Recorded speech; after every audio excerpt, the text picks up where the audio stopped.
Okay, so we're working on a Ninja, and had the clean light come on for a little bit there. But here's where we're at right now.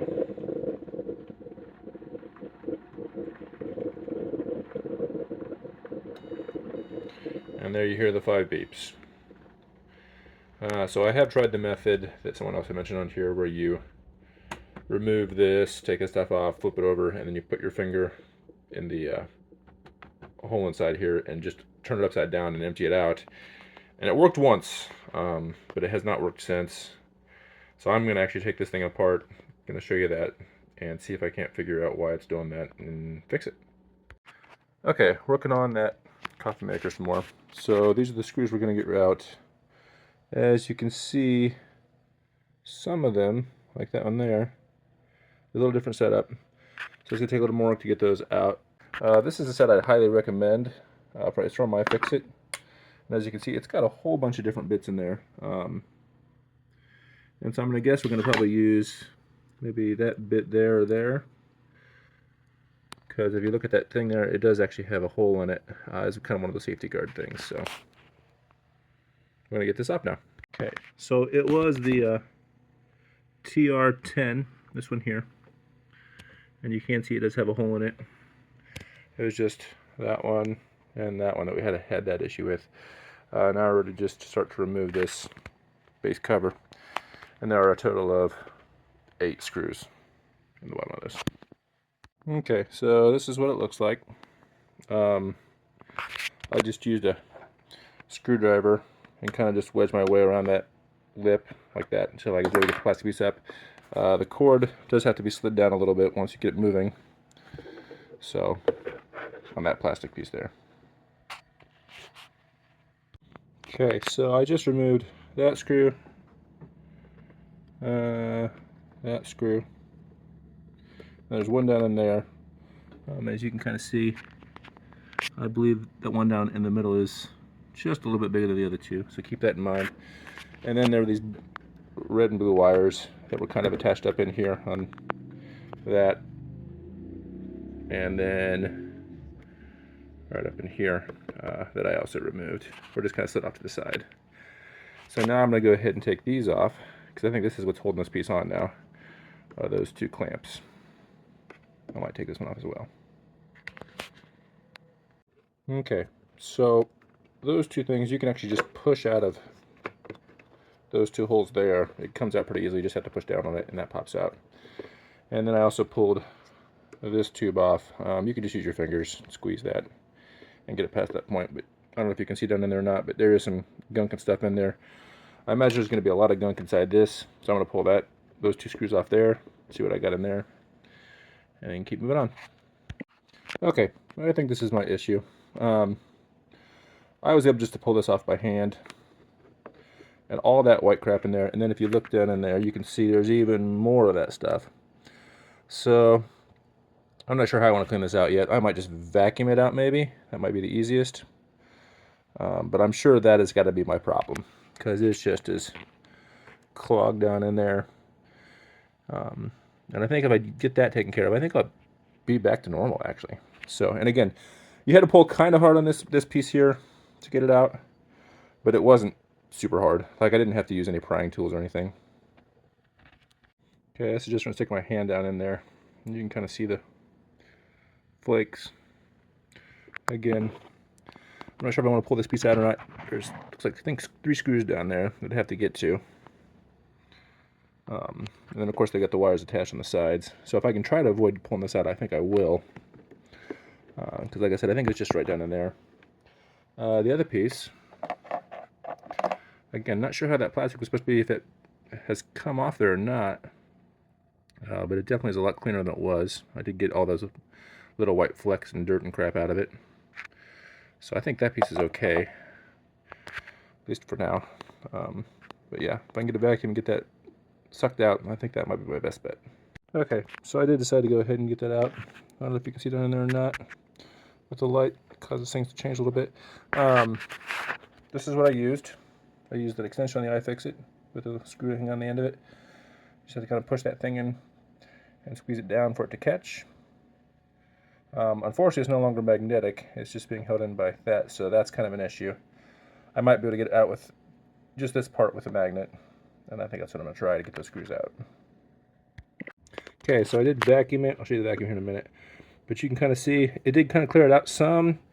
There's still a lot of stuff in there. I did get those screws out, like I said before. But it's attached to a tube on the back side, and I got to move this whole panel, and I got to figure out how to get that panel off. And if I figure that out, I'll show you. Here's the vacuum that I used. So, just a little car vacuum. A Wise car vacuum. And it just has that adapter, and then I just put a tube inside of it, because I needed something that would fit down into this hole fairly easily. And then I just vacuumed out what I could vacuum out. So I might try it this way, but I'll probably go ahead and see if I can't figure out how to get it all the way off, because like I said, there's still a bunch of gunk down in there that I want to get out. Okay, so there's 4 screws you got to get off.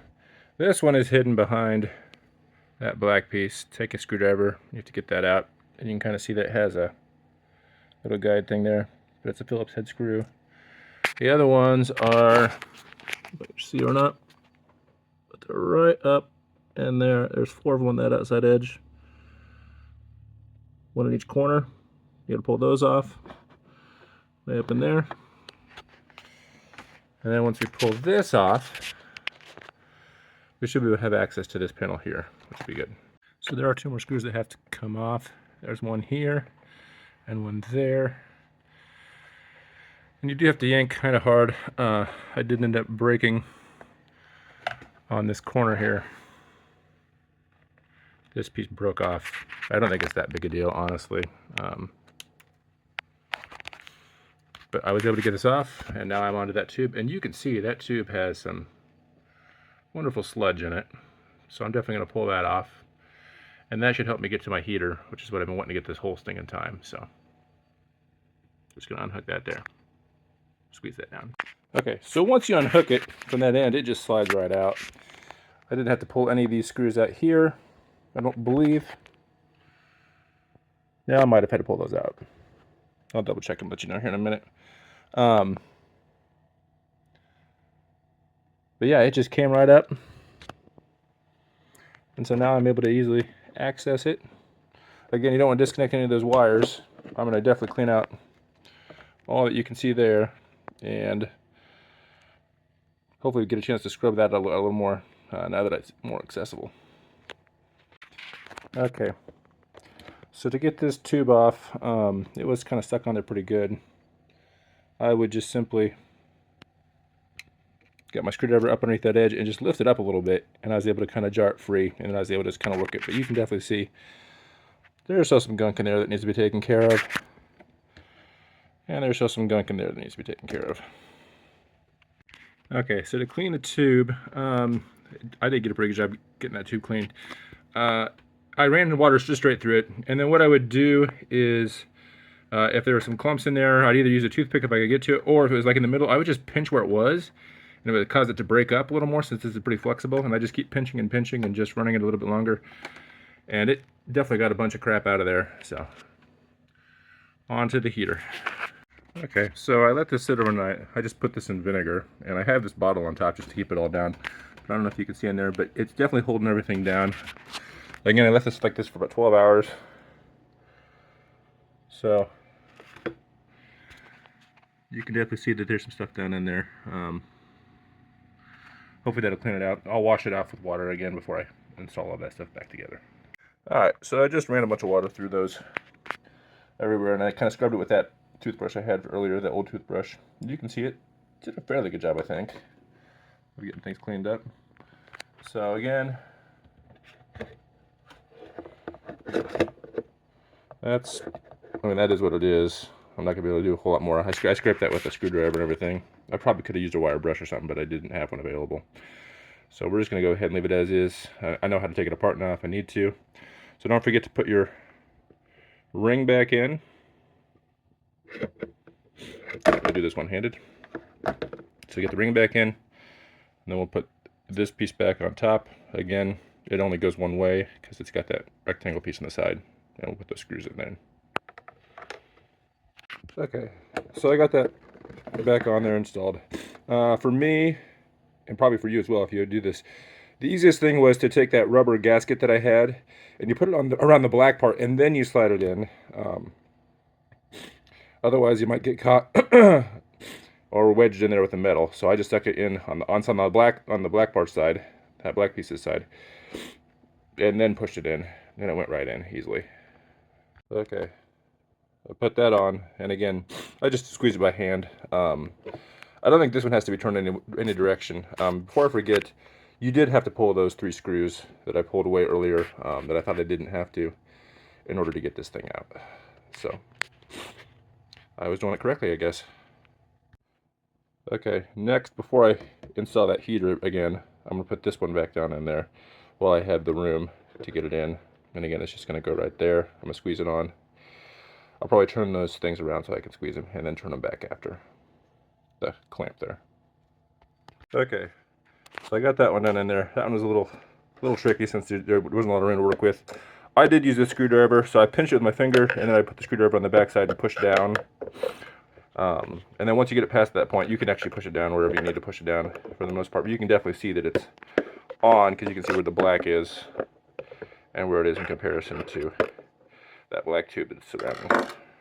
Okay, so I realized I had this tube on the wrong direction. It should be facing this way because it's going to go into here, and then that small tube goes from there into that tube there. Okay, so I reinstalled those screws down there. That one, and that one right there. Again, you want a magnetic screwdriver so you can kind of drop it down in there. And then since this isn't magnetic, I just got it in a little ways, screwed it in with the original one, and then used that to reach it for the end and screw them all down. So now we're just going to take that end. It was just hanging off the side. I'm just going to push that down a little ways. You can see where it has like a little stop there. I'm going to try to get it all the way down there as much as I can. I think I did. And again, just going to pinch that with your fingers and just slide it down. And then we're going to try to push that back up in there as best we can, out of the way. I'm about to go the other way, actually. There we go. So kind of out of the road there. And then we'll just install this cover next. Okay, so I got the cover on, kind of push it down, made sure it was in place. You see a little bit of a gap here. This is where it was broken, up under here, this lip. There's a screw hole there you have to get, and then there's that screw hole there. And then remember there's one right here on the side. And then the 4, don't know if we can see way up in there. The 4 up in there. Just so you can kind of see what I'm doing, there's a lot of screws in here. And so by using this, I just kind of keep them in track. So I know that these 2 go up there, that one goes on the side, those 4 go in there, and just kind of working my way backwards now. As all these screws are pretty different, so I would definitely make sure that you are keeping track of them. Okay, so remember on this screw, it does have a little tab at the very bottom down there. So when you take your piece, you do want to line it up with that tab, so that piece has to go down like this, and you're just going to push it on. Okay, so I got those 4 screws in. I don't think these ones, I'm pretty sure they're not magnetic, so you do have to get them in by hand to begin with. You can see them back there. That one way back in the corner there is probably the worst one to get in. You can bring your hand up, around, and below at the same time. That did take a little longer than I thought it would, but I did get them in. Okay, so it should look something like that. Again, the bottom one goes to the lower one, top one goes above, and you just slide them in. Again, this one's a little wider on this end, so you know which end goes where. Just make sure you get it all the way to the edge of that black plastic piece. And now I think we're ready just to do our final step and put this black panel back on and put some wires in place, and then we're ready to put this back together all together. Okay, so I pushed those in like I was supposed to, and I kind of aligned it up again. The first one I lined up was this one. Remember, this is the bigger of the 3.